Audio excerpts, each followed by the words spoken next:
All right, welcome back to the Elias Macko Show. He's been a tremendous resource to us over the course of the campaign. My pleasure to welcome back onto the program Robert Fife. Of course, he's the Ottawa bureau chief for the Globe and Mail. Robert, thanks for joining us on this Easter Monday.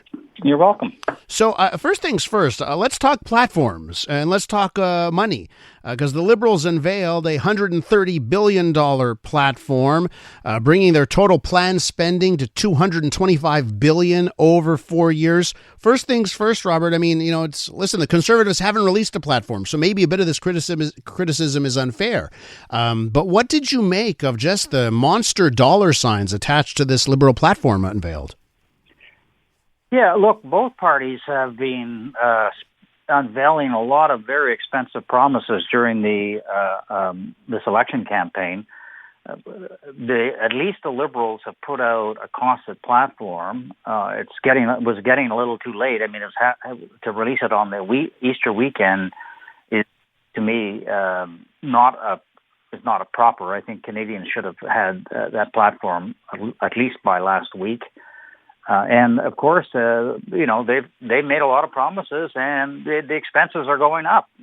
So if you're looking for a government that's going to watch Canadian dollars, particularly as we get into a trade war, the Liberals are not the answer to you. But neither are the Conservatives, because they've been promising all kinds of major spending, and they've not told us when. How they're going to pay for it, and how they're going to cut spending, and when the platform is going to be. It's not going to be good enough for Pierre Poilievre to say, "Oh, we're going to cut foreign aid," because it's not that much money that you can cut from foreign aid. It's not good enough to say, "Oh, well, we're going to cut $10 billion of consultants," because the consultant figure is actually it's just under $1 billion. So their math already doesn't add up. So I guess I'm just what I'm trying to say to you is pox on both their houses, because none of them have been responsive to the Canadian electorate in providing early costed platforms. And ideally, what we should do is that this stuff should have gone to the parliamentary budget officer a long time ago, and then he could have put out what the cost of these platforms are, so that you feel that it's done by an independent person who's actually being honest about the cost of all of these platforms. But of course, they're not doing that. Robert, you hear anything in the background on when the Conservatives will release the full platform? No, we're still trying to find out. It's been quite frustrating for us, because they haven't told us when they're going to do it, or whether they're going to even do a lockup. At least the Liberals gave us a several-hour lockup so we could go through their spending platform and to try to do the best job we possibly could to look at how their budgetary process is working through. But we have no idea from the Conservatives at all, and it's getting late. This is the last week of the campaign. Yeah. So no, this is something that I'd want before the debates, at least, right? And obviously that didn't happen. Yes, it should be before the debates. You're absolutely right, because then you could have asked them proper questions. Yeah.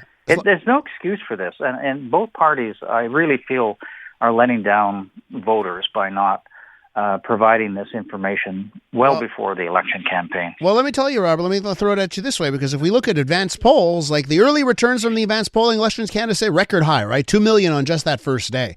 So there's a whole swath of people that are like, I don't care what the budget is. I don't care what the platform is. I don't care what the budget is. I know who I'm voting for. So can I ask you, and maybe from what you've heard from people behind the scenes, on what they feel a tremendous voter turnout for the advanced polls, if that favors at either of the parties? I don't have an answer to that. From what I could see anecdotally, is that a lot of people who were, at least in the Friday advanced poll, were a lot of them were people 50 and over, and that would tend to, from the polling numbers we've seen, that may favor the Liberals. Because the pollsters have been saying that although some younger people seem to favor the Conservatives, and older people have gone back to the Liberals because of concerns about Donald Trump. But you know what? This is just a guessing game. I don't know. We know from Nick Nanos's daily tracking that the Liberals are still up at 6 percentage points ahead of the Conservatives, and that the preferred choice of leader is still Mr. Carney by a wide margin. Mm. I did see there's a Main Street poll out this weekend that showed the Conservatives. Now, they're the outlier, by the way. If you look at all the various polling firms, you got a lot of Liberal leads, varying degrees, but we did see at least one poll showing a Conservative lead. What does I wouldn't bet the farm on a mainstream poll. Well, that's it, because they have a history of either being surprisingly right and then very off base in other polls, right? They've been all over the map. Basically, if you're for your viewers, I tend to look at Nick Nanos's polls. I like Abacus polls. Jean-Marc Léger from your province, who does excellent work, and Angus Reid. Those are about the main pollsters that I kind of rely on, because they tend to be pretty accurate overall. I mean, every pollster can have a mistake, but these seem to have a good track record. So I try to base my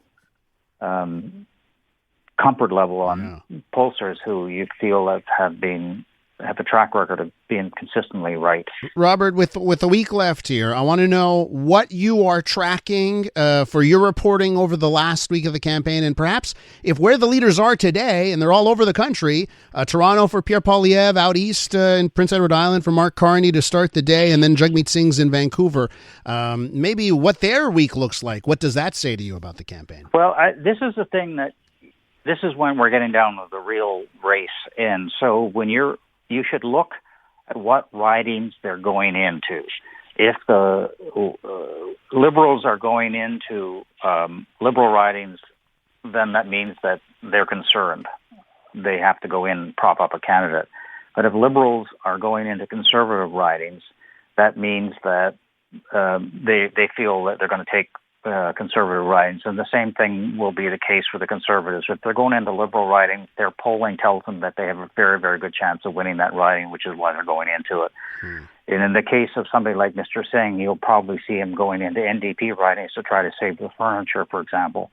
The Bloc Québécois will probably be doing the very same thing, trying to go in to prop up their safer ridings if they think they're vulnerable to the Liberals or the Conservatives. So that's what I watch for in the final week of the campaign, is trying to nail down those ridings that they think they can put in into their ledger. So that's what I would look for, and then watch to see. Clearly, we have to see when the Conservatives are going to put their platform out. I mean, it's ridiculous that they're waiting this long. So we'll have to see. But Mr. Poilievre's got a problem, because he's promised, to balance the budget, and he said for every dollar spent, we'll cut.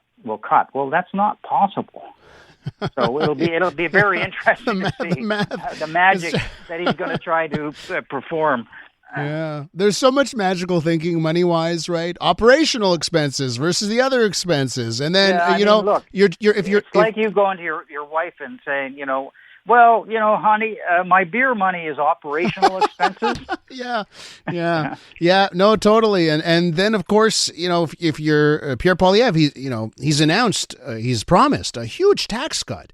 And the Liberal tax cut was big enough to begin with, and then he doubled it, right? So, man, where are they going to find the money? Going to be interesting.